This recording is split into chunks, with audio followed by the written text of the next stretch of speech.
আসসালামু আলাইকুম। আমি ডারিশা জেমিন। আজ আপনাদের সাথে কথা বলবো বর্তমান সময়ে সবচেয়ে কমন একটা সিমটম জ্বর নিয়ে। সাধারণত দেখা যায় বছরে এই সময়টাতে জ্বরের প্রকোপটা অনেক বেড়ে যায়। ডেঙ্গু হচ্ছে, চিকুনগুনিয়া হচ্ছে, ভাইরাল ইনফেকশন বা ভাইরাল ফিভার হচ্ছে। কারণ এই সময়টাতে অনেক বৃষ্টি হয়, বিভিন্ন জায়গায় বৃষ্টির পানি জমে, এজন্য মশার কামড়ে যে জ্বরগুলো হয় সেটা বেড়ে যায়। তো আমাদের এখন যদি জ্বর হয় তাহলে আমাদেরকে প্রথমে যেটা জানতে হবে আপনার ডেঙ্গু হয়েছে না চিকুনগুনিয়া হয়েছে। দুটোতেই জ্বর থাকে, তো দুটোতেই গায়ে ব্যথা থাকে। কিন্তু যদি খুব সূক্ষ্মভাবে চিন্তা করি তাহলে দেখা যায় সাধারণত ডেঙ্গুর ব্যথাটা গায়ে হয়, মানে বডি এক। কিন্তু যখন চিকুনগুনিয়া হয় তখন গায়ে ব্যথাগুলো জয়েন্টে হয়, সমস্ত জয়েন্ট গুলো ব্যথা হতে থাকে। তো আমার যেটা কথা সেটা হচ্ছে যদি আপনার জ্বর আসে তাহলে আপনি দেরি না করে ডক্টরের কাছে চলে আসেন, হাসপাতালে চলে আসেন। কারণ ডেঙ্গু বা চিকুনগুনিয়া যাই হোক, এটা আমাকে ইনভেস্টিগেশন করে জানতে হবে। আমাদের একটা কমন বিলিভ আছে যে প্রথম দিন জ্বরে বোধহয় ডেঙ্গু ধরা পড়ে না। না, এটা ঠিক না।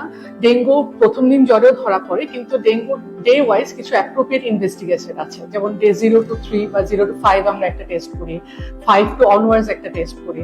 তো সেজন্য আপনি ডক্টরের কাছে চলে আসবেন, সে টেস্ট করবে। ডেঙ্গু হোক বা চিকুনগুনিয়া হোক, ভয়ের কিছুই নেই। তো ডেঙ্গুর ক্ষেত্রে আমরা যেটা বলি যে সমস্ত ডেঙ্গু মানে কিন্তু হাসপাতালে যে ভর্তি থাকতে হবে সেরকম না। ডেঙ্গু যদি হয় সেই ক্ষেত্রে আপনি আপনার বাসায় বসে ট্রিটমেন্ট করা যায়।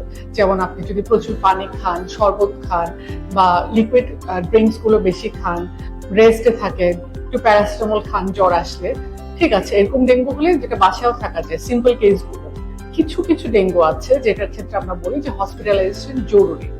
তবে ডেঙ্গুর পেশেন্টের যদি আদার কোনো কোমরবিডিটি থাকে, যেমন ধরেন পেশেন্টের ডায়াবেটিস আছে বা অন্য কোনো কোমরবিডিটিস আছে, তার ইসকেমিক হার্ট ডিজিজ আছে, ক্রনিক কিডনি ডিজিজ আছে, সেই ক্ষেত্রে কিন্তু তাকে হাসপাতালে ভর্তি হতে হবে।